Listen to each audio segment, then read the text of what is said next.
नमस्कार।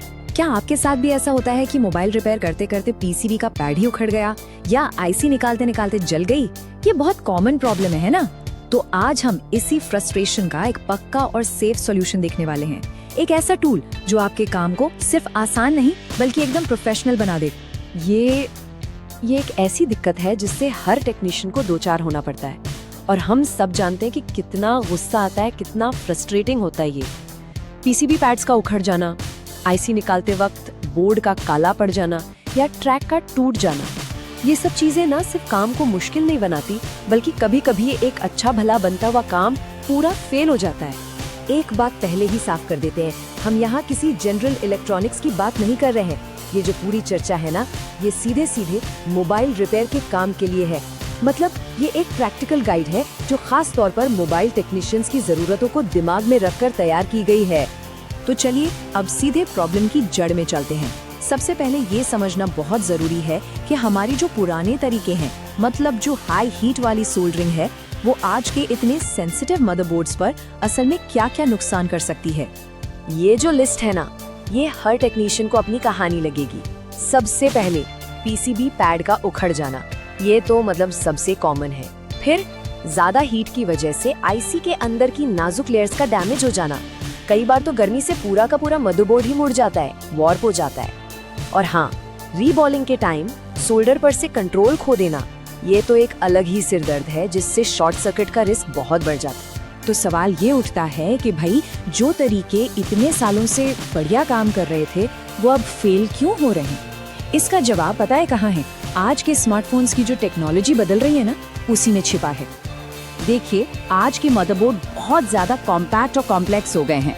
मतलब इनमें कई सारी लेयर्स होती हैं, कॉपर के पैड्स बहुत ही पतले होते हैं और आईसीस तो एक दूसरे से बिल्कुल चिपक कर लगे होते हैं।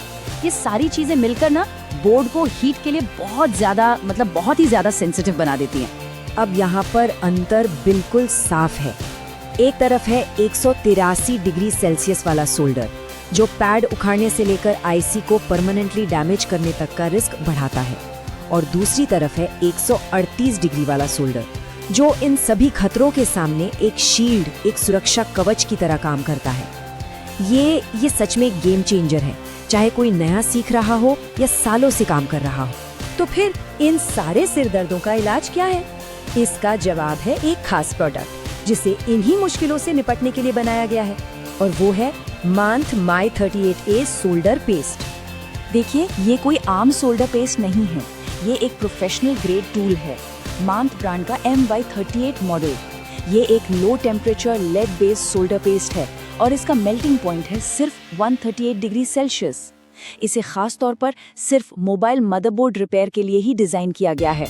इस पूरी चर्चा में अगर कोई एक नंबर है जो सबसे ज्यादा जरूरी है तो वो है ये 138 डिग्री सेल्सियस। बस यही वो मैजिक नंबर है जो सब कुछ बदल देता है। यही इसकी सबसे बड़ी खासियत है और इसके सारे फायदे इसी एक नंबर से जुड़े हैं। तो 138 डिग्री का असल में मतलब क्या है? मतलब काम करते वक्त इसका क्या फायदा होता है? इसका मतलब है मदरबोर्ड पर कम हीट का दबाव, मतलब बोर्ड पर कम स्ट्रेस। इसका मतलब है कि पीसीबी पैड्स अपनी जगह पर सेफ रहेंगे, आईसी के अंदर डैमेज होने का रिस्क लगभग 0 हो जाएगा, और जब आप काम कर रहे होंगे ना तो आसपास के छोटे छोटे कंपोनेंट्स भी अपनी जगह से नहीं हिलेंगे, मतलब काम एकदम क्लीन होगा। अच्छा, अब इसकी एक और खूबी पर आते हैं, वो है इसका फाइन पार्टिकल साइज। अब ये क्या चीज है? आसान भाषा में समझें तो इसका मतलब है कि पेस्ट के जो दाने हैं वो बहुत ही बारीक और एक जैसे साइज के हैं। इससे होता ये है कि पेस्ट एकदम मक्खन जैसा स्मूथ होता है और माइक्रोस्कोप के नीचे छोटे छोटे पैड्स पर इसे लगाना और कंट्रोल करना बहुत आसान हो जाता है। और जब कंट्रोल बेहतर होता है तो उसका सीधा रिजल्ट क्या मिलता है? एकदम साफ सुथरा प्रोफेशनल काम। शॉर्ट सर्किट और सोल्डर ब्रिज जैसी जो गलतियां होती है ना, जो माइक्रो सोल्डरिंग में एक बहुत बड़ा सिरदर्द है, वो बहुत ही कम हो जाती हैं। ठीक है, तो अब ये तो समझ आ गया कि ये पेस्ट क्या है। अब ये देखते हैं कि बेस्ट रिजल्ट्स के लिए इसे सही तरीके से इस्तेमाल कैसे करना है।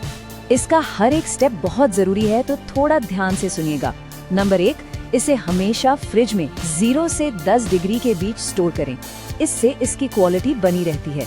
नंबर 2, इस्तेमाल करने से ठीक पहले इसे फ्रिज से निकालकर रूम टेम्परेचर पर आने दें। ये बहुत ज़रूरी है क्योंकि ठंडा पेस्ट ठीक से काम नहीं करता। नंबर 3, इसे बहुत ही कम मात्रा में लगाना है। स्टेंसिल का यूज़ करें तो बेस्ट है, ज़्यादा पेस्ट मतलब शॉर्ट सर्किट का खतरा। नंबर 4, हीट कंट्रोल में रखनी है। याद रखिए हमारा टारगेट सिर्फ 138 डिग्री है, उससे ज़्यादा नहीं। और आखिरी नंबर 5, काम खत्म होते ही डिब्बी को तुरंत टाइट बंद कर दें ताकि ये सूख ना जाए। अब बात करते हैं कि मोबाइल रिपेयर के वो कौन से खास काम हैं जहां ये पेस्ट सबसे ज़्यादा काम आता है, मतलब जहां रिस्क सबसे ज़्यादा होता है। ये पेस्ट सबसे बढ़िया है BGA IC रीबॉलिंग के लिए। चार्जिंग IC और ऑडियो IC के काम के लिए तो ये परफेक्ट है। और सबसे खास जब CPU जैसे बहुत सेंसिटिव एरिया के पास काम करना हो, जहां हल्की सी ज्यादा हीट भी पूरे फोन को डेड कर सकती है, वहां ये किसी वरदान से कम नहीं है। मतलब ये उन सभी रिपेयर के लिए बेस्ट है जहां गलती की कोई गुंजाइश नहीं होती। तो आखिर में सवाल ये है कि ये सोल्डर पेस्ट असल में है किसके लिए? देखिए, ये उन लोगों के लिए है जो अभी फील्ड में नए हैं और महंगे बोर्ड्स पर रिस्क नहीं लेना चाहते। ये उन प्रोफेशनल टेक्नीशियंस के लिए भी है जो अपने काम में क्वालिटी और फिनिशिंग पर फोकस करते हैं। मतलब कोई भी जो IC रीबॉलिंग या माइक्रो सोल्डरिंग करता है या फिर जो लेटेस्ट नाजुक मदरबोर्ड्स पर काम करता है, उसके लिए तो ये एक मस्ट हैव टूल है। तो कुल मिलाकर बात ये है कि अगर मोबाइल रिपेयर के काम में क्वालिटी, सेफ्टी और एक प्रोफेशनल टच लाना है, तो ये लो टेम्परेचर सोल्डर पेस्ट सिर्फ एक ऑप्शन नहीं है, बल्कि टूल किट का एक बहुत जरूरी हिस्सा होना चाहिए। सवाल अब ये नहीं है कि इसे अपनाना चाहिए या नहीं, सवाल तो यह है कि जब एक इतना सेफ और बेहतर तरीका मौजूद है, तो क्या अब भी पुरानी रिस्की टेक्निक्स पर अटके रहना सही है?